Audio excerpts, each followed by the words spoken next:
안녕하세요. 오늘의 데일리 뉴스레터에 오신 것을 환영합니다. 1. 미국의 걱정. 2. KF-21의 굉장함. 3. 동아시아의 두려움. 한번 진실을 알아봅시다. 최근 한국의 K2 전차와 K9 자주포가 폴란드에 인도되며 크게 환영식이 열렸습니다. 그 자리에는 폴란드 대통령과 각종 고위 관계자들이 모두 나와 한국의 명품 무기들을 반갑게 맞이했는데요. 폴란드 대통령의 한마디 한마디가 한국어로 통역되며 한국을 극찬하는 발언들이 폴란드에 크게 울려 퍼졌습니다. 특히 폴란드 대통령은 4개월 만에 추도 물량을 보낸 한국의 빠른 배송에 매우 놀랐다는 반응을 보였습니다. 그리고 폴란드는 앞서 K2, K9 이외에도 4조 원대의 FA-50 경공격기 48대 계약을 맺은 바 있는데요.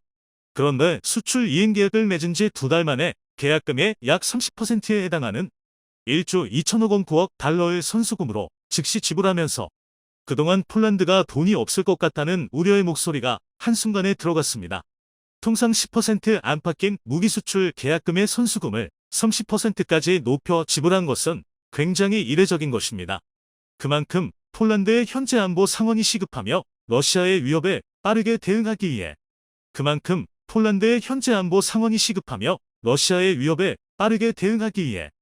한국의 빠른 도움이 절실히 필요한 것입니다. 폴란드 측은 선수금을 통상 수준보다 많이 지급하는 대신 납기를 준수해줄 것을 요청한 것으로 알려졌습니다.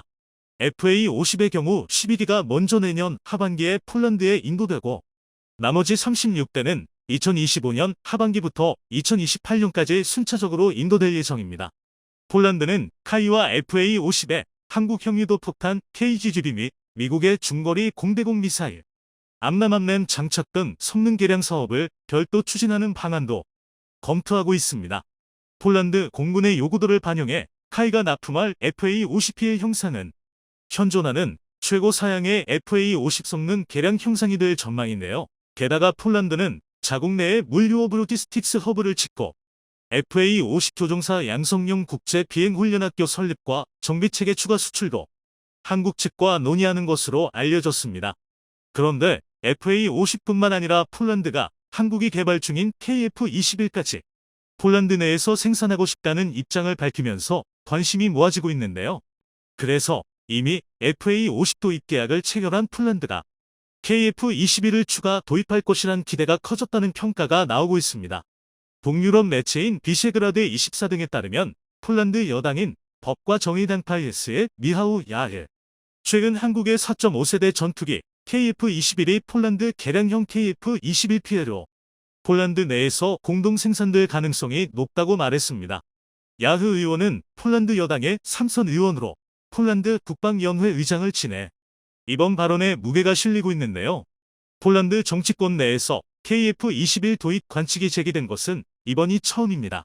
이와 관련해 KF-21 제작사인 카이는 아직까진 회사와 협의된 내용이 아니라고 밝혔지만 폴란드의 현재 태도와 입장으로 봤을 때 충분히 가능한 시나리오입니다. 그런데 폴란드 정치권뿐만 아니라 폴란드 국영 방산업체까지 나서면서 실제로 KF-21 공장이 폴란드에 생길 가능성이 높아지고 있습니다. 폴란드 최대 국영 방산업체인 PGZ 흐바웨 회장도 KF-21 프로젝트에 참여할 수 있으면 기쁠 것이라며 한국 측이 KF-21과 같은 새로운 세대 전투기 연구개발 사업에 폴란드가 일정 부분 책임을 맡도록 한다면 영광일 것이라고 말했습니다. 현재 인도네시아 KF-21 사업에서 후순위로 밀리자 이렇게 폴란드에서 대신 사업 참여에 적극적으로 나서고 있는데요.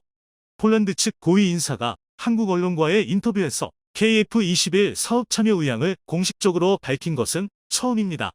게다가 흐바웨 회장은 KF-21 생산 라인을 폴란드에 세운다면 EU의 일원으로 우리 인접국에 강하게 판매를 제한할 수 있을 것이라며 자신감까지 드러냈는데요. 이에 일부 군사 전문가들은 폴란드가 KF-21 일부 수량을 주문하고 옵셋절 충격역으로 일부를 현지 생산하는 한국판 FMS 대외군사 판매로 사업을 추진하는 것도 하나의 방안이 될 수 있을 것이라고 말했습니다. 지난 7월 초도 비행에 성공한 KF-21 사업은 인도네시아와 공동 개발 형태로 진행 중이지만 인도네시아가 개발 분담금을 거의 지불하지 않아 논란이 일고 있는 상태입니다. PGZ는 31개 방산업체를 산하에 두고 있으며 국내 업체들과 이번에 폴란드 수출이 결정된 무기들의 현지 생산 문제를 협상 중이네요.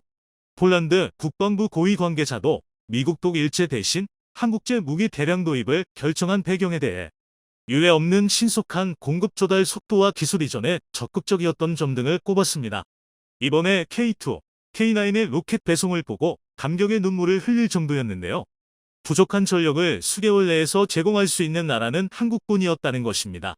이참에 목리를 부리고 있는 인도네시아를 제외하고 폴란드로 갈아타는 게 베스트인 것 같은데요. 그런데 한국은 생산과 공급 속도만 빠른 게 아니고 무기 자체만으로도 세계 수출 시장에서 경쟁력을 갖추고 있습니다. 한국이 개발한 한국형 전투기 KF-21 보라매의 기술적인 우수성은 시험 비행 조종사들 사이에서도 이슈인데요.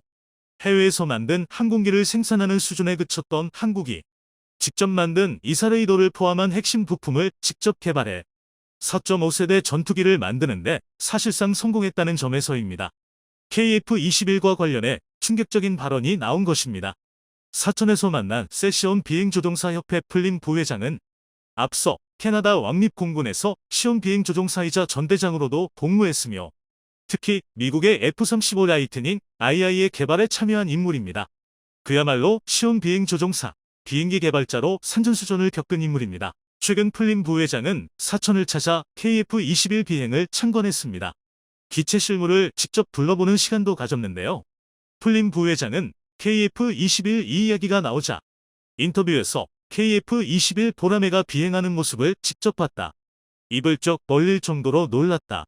정말 이른 시일 내에 하늘을 나는 전투기를 잘 만들어냈다는 생각이 들더라면서 시작부터 첨단화된 전투기 개발 시스템에 매우 놀랐다고 전했습니다. 그리고 그는 시험 비행이 이뤄지는 미션 컨트롤룸에 들어갔는데 록히드 마틴에서 봤던 컨트롤룸처럼 멋진 모습이 눈길을 끌었다면서 기술적인 수준에 있어서 한국도 전투기 개발국으로서 이제 앞서 나가는 국가라는 생각을 할 수밖에 없었다라고 말했습니다. 또 플림 부회장은 미션 컨트롤룸에 있으면 여러 가지 상황이 생겼을 때 기술진과 시험 비행 조종사들이 대처하는 모습을 볼 수 있는데 항공기술력 수준에서 봤을 때 한국도 어디서 뒤처지지 않는 수준이라고 평가했습니다. 최근 한국 해군이 파격적인 행보를 보여 북한은 물론 중국과 일본까지 초긴장 상태라고 합니다. 해군의 최근 행적을 살펴보면 무려 항모전단 확보까지 염두에 둔 큰 그림을 그리고 있는 것으로 비춰지기 때문인데요. 이러한 해군의 큰 그림이 완성되면 미군까지 등에 업은 한국이 동북아의 제공권 제해권을 거머쥐는 엄청난 군사력들 손에 넣을 것으로 점쳐지고 있습니다. 얼마 전 한국과 미국이 합동으로 스텔스 전투기 F-35A의 비행 훈련을 진행했는데요. 세계 최강이라고 일컬어지며 오직 미국만이 보유하고 있는 F-21을 제외하면 F-35A가 5세대 전투기 중에서는 가장 압도적인 성능을 지니고 있다 보니 북한은 이들이 하늘에 떠도 어떻게 해볼 도리가 없어서 전쟁하자는 거냐고 발끈하며 예먼바다에 방사포나 몇 발 쏘고 말았죠. 이렇듯 한국군은 차세대 전장을 지배하는데 필수 불가결한 요소인 제공권을 장악하기 위해 항공병력 운용 능력 제고에 박차를 가하고 있는 모습입니다. 그런데 최근 영국에서 특별한 선물이 한국에 도착했다. 추도 비행에서 미티어 공대공 미사일 4발을 탑재할 것이라고 발표되었기 때문입니다. 이는 세계 최강의 공대공 미사일로 일컬어지는 미티어가 탑재되는 것만으로 4.5세대 전투기를 5세대 전투기와 대등하게 싸울 수 있게 만들어주는 성능을 지니고 있으며 한국이 이를 아시아 최초로 운용하게 되었기 때문이죠. 이것은 곧 4.5세대 전투기인 KF-21도 실전에서는 현재 중국 공군의 주력 전투기인 J-21은 물론 중국의 5세대 스텔스 전투기 J-20이나 FC-31 역시 잡아낼 수 있다는 의미랍니다. 일각에서는 시뮬레이션 결과 미티어를 탑재한 KF-21이 스텔스 성능을 발휘하지 않고도 J-11과의 40대 40 모의전은 7기의 손실로 전기 격추, J-11 8기, J-28기와의 8대 16 모의전에서도 1기 손실로 전기 격추할 수 있을 것이라고 분석했습니다. KF-21의 개발이 발표됐을 때 중국의 네티즌들이 KF-21은 기껏해야 4.5세대이기 때문에 자국의 5세대 전투기에겐 상대가 되지 않는다며 깎아내렸던 것을 생각하면 한국의 저력을 얕보고 방심하다가 큰 코 다친 셈입니다. 더군다나 제20이나 FC-31에 투입된 기술은 중국이 자체 생산하지 못한 부분이 많고 성능 역시 중국이 5세대에 해당한다고 주장할 뿐이지 전문가들은 그다지 인정하지 않는 분위기 때문에 더더욱 그렇습니다. 영국을 포함한 유럽 6기국이 참여한 범유럽 미사일 개발 업체 엠비더기 개발한 미티어는 램제트 추진 시스템을 탑재한 현존 유일의 공대공 미사일입니다. 마하 4.5의 속도로 200km를 날아가는 미티어는 로켓 엔진이 아닌 램제트 엔진을 탑재함으로써 연료 산화제를 실을 필요가 없고 자유자재로 엔진 가동과 출력을 조절할 수 있는데요. 로켓 엔진을 채용하는 기존 공대공 미사일은 비행 도를 연소가 종료되고 그 후로는 관성 비행을 하기 때문에 사거리는 물론이고 정확도에 치명적인 악영향을 미치는 문제점이 있었죠. 하지만 덕티드 로켓이라는 램제트 엔진의 일종을 채용하는 미티어는 발사 직후 연료를 전부 연소하지 않고 순항 단계에서 엔진의 발전을 조절하여 연료를 절약합니다. 이를 통해 엔진 연소와 관성 비행을 반복해 사정거리를 연장하는 동시에 연료를 남겨뒀다가 미사일이 표적에 적중하기 직전 종말 단계에 급가속시켜 미사일 회피를 극도로 어렵게 만들 수도 있습니다. 따라서 미티어는 공대공 미사일 중 가장 넓은 회피 불능구역 내일을 제공할 수 있는 것이죠. 게다가 양방향 데이터 링크 시스템과 능동 X밴드 레이더 시커를 탑재하고 있어 파일럿이 전투기의 데이터만을 가지고 명중할 때까지 유도해줄 필요가 없는데요. 덕분에 파이어 포겟, 즉 발사 후 망각을 완전히 구현하여 파일럿이 목표물만 빠르게 제거하고 적 방공망에서 이탈할 수 있죠. 일단 발사되고 나면 자체 레이더, 다른 전투기, 조기 경보동 제기, 지상과 해상의 레이더들과 연동해 타겟 정보를 계속해서 업데이트하고 플레어나 체프 같은 기만체를 무시하고 정확한 목표를 재타겟팅할 수도 있습니다. 그리고 이러한 특성에 힘입어 근접 신관과 파편 폭발 탄두를 탑재할 수 있었기 때문에 충돌 지점 또는 최적의 요격 지점에서 폭발시켜 최대한의 살상력까지 확보할 수 있었죠. KF-21은 원래는 미국제 에임 120 암램과 에임 94의 드와인더를 탑재할 계획이었지만 미국의 정책상 이미 전력화된 전투기를 대상으로만 공대공 유도무기를 내어주다 보니 새롭게 개발되는 KF-21에는 수출 허가가 나지 않았죠. 그 와중에 영국과 엠비더가 유로파이터와 라팔, 그리펜에 이어 한국의 KF-21을 미티어의 실전 성능 확인용 전투기로 선택했는데요. 공대공 유도무기의 자리가 덜컥 비어버린 한국 입장에서는 영국이 준 선물 같았을 겁니다. 그래서 한국은 이참에 상위 호환인 영국의 미티어, 독일의 아이리스 T를 시스템에 통합시키는 계약을 체결했고 미국도 뒤늦게 암램과 사이드와인더의 통합을 허가해줬다고 합니다.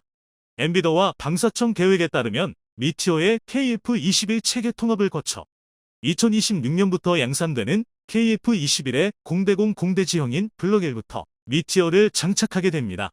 결과적으로 KF-21은 4종의 강력한 공대공 미사일을 모두 호환할 수 있는 전투기가 되었고 추후 국산 공대공 미사일까지 개발되면 5종 호환까지 가능해지므로 무기 수출 시장에서도 매력적인 상품이 되었습니다.